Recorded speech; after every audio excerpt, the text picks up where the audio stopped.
Assalamualaikum warahmatullahi wabarakatuh. Perkenalkan, nama saya Uli Rahman, NIM 2014030046. Baiklah, di sini saya akan menjelaskan tentang membandingkan sistem etika Pancasila dengan liberalisme dan komunisme. Dari judul tadi, ada 4 poin penting yang akan kita bahas pada saat ini. Pertama, pengertian ideologi liberalisme. Yang kedua, pengertian ideologi komunisme. Dan yang ketiga, pengertian ideologi Pancasila. Dan yang keempat, bagaimana cara menyikapi perbedaan ideologi tersebut.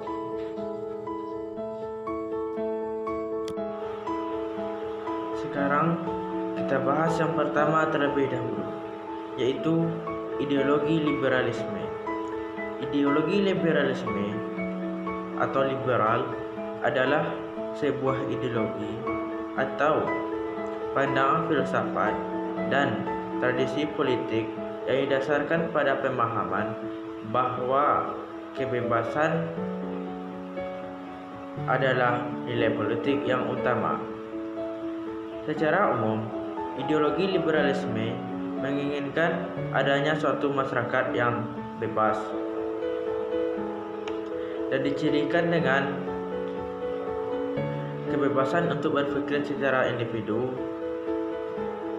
Liberalisme menginginkan adanya pertukaran wawasan yang bebas, ekonomi pasar yang mendukung usaha pribadi yang relatif bebas, dan sistem pemerintahan yang transparan dan menolak adanya pembatasan terhadap kepemilikan individu. Adapun negara-negara yang mendukung atau yang menganut paham liberalisme seperti Amerika Serikat, Rusia, Argentina, Yunani,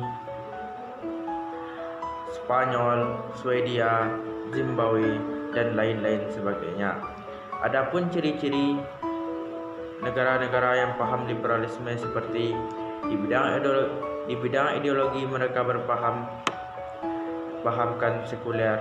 Di bidang politik mereka dikenal dengan adanya partai oposisi, dan di bidang ekonomi mereka menganut sistem ekonomi kapitalisme atau perekonomian yang diserahkan oleh perorangan. Yang kedua adalah ideologi komunisme. Komunisme adalah sebuah ideologi yang mendahulukan kepentingan umum di atas kepentingan pribadi dan golongan. Ideologi komunisme juga menyatakan bahwa setiap sesuatu atau setiap hal yang berada di suatu negara dikuasai secara mutlak oleh negara tersebut. Pada dasarnya, ideologi komunisme bercorak partikular, yaitu suatu ideologi yang hanya membela dan diperuntukkan untuk suatu golongan tertentu. Ideologi komunisme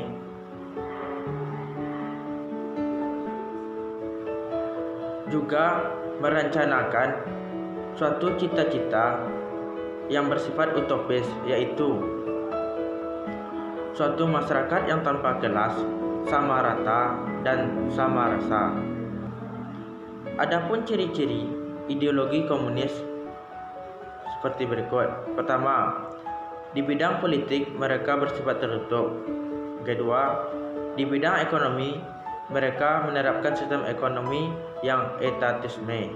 Dan yang ketiga, di bidang sosial budaya mereka tidak mengenal dengan adanya Tuhan dan hanya mengenal kelas sosial.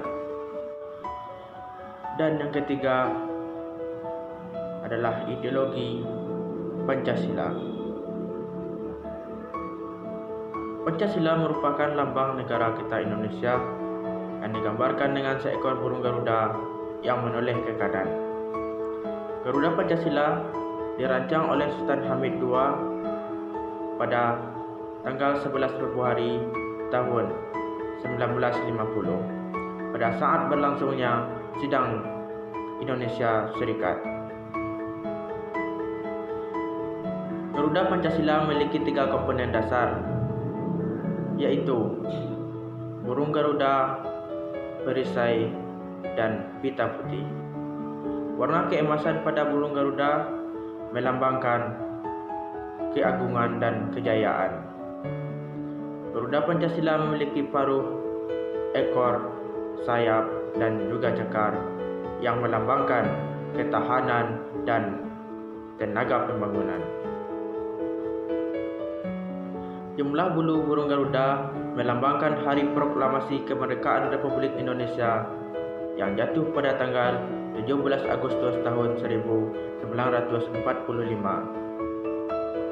Garuda Pancasila memiliki 17 helai bulu pada masing-masing sayap, 8 helai bulu pada ekor, 9 helai bulu pada di bawah perisai atau pada pangkal ekor, dan 45 helai bulu di leher. Perisai yang dikalungkan oleh burung Garuda melambangkan pertahanan Indonesia. Perisai memiliki 5 simbol yang masing-masing simbol memiliki sila-sila dari negara kita, Pancasila. Sila pertama dilambangkan dengan bintang emas yang bersudut 5. Bintang emas ini diibaratkan sebagai cahaya. Layaknya Tuhan memberi cahaya kerohanian kepada seluruh umat manusia. Sila kedua digambarkan dengan rantai yang disusun atas gelang-gelang kecil. Ini melambangkan bahwa hubungan manusia satu sama lain adalah saling membantu. Gelang-gelang persegi melambangkan pria dan gelang-gelang lingkaran melambangkan wanita. Sila ketiga dilambangkan dengan pohon beringin. Pohon yang berukuran besar dan berakar tunggal panjang yang tumbuh ke dalam tanah ini melambangkan persatuan dan kesatuan Indonesia. Banyaknya akar-akar yang bergelantungan pada ranting-ranting kayu melambangkan bahwa bangsa Indonesia memiliki latar belakang budaya yang berbeda-beda. Sila keempat dilambangkan dengan kepala banteng. Banteng dikenal dengan suatu hewan yang suka berkumpul. Jadi, kita, umat manusia, dalam menyelesaikan sebuah persoalan atau masalah harus dilaksanakan dengan musyawarah atau mufakat secara bersama-sama. Sila kelima dilambangkan dengan padi dan kapas. Padi dan kapas digambarkan sebagai bahan sandang dan juga pangan yang harus dipenuhi setiap manusia tanpa memandang status dan kedudukan. Dan yang terakhir, terdapat pita putih yang dicengkram oleh burung Garuda yang bertuliskan Bhinneka Tunggal Ika. Bhinneka Tunggal Ika merupakan semboyan bangsa Indonesia. Kata Bhinneka Tunggal Ika dalam bahasa Jawa kuno memiliki arti walaupun berbeda-beda tapi tetap satu jua. Kata Bhinneka Tunggal Ika dikutip dari sebuah kitab karangan Pujangga Majapahit yang bernama Empu Tantular dalam kitabnya yang bernama Kitab Stasoma.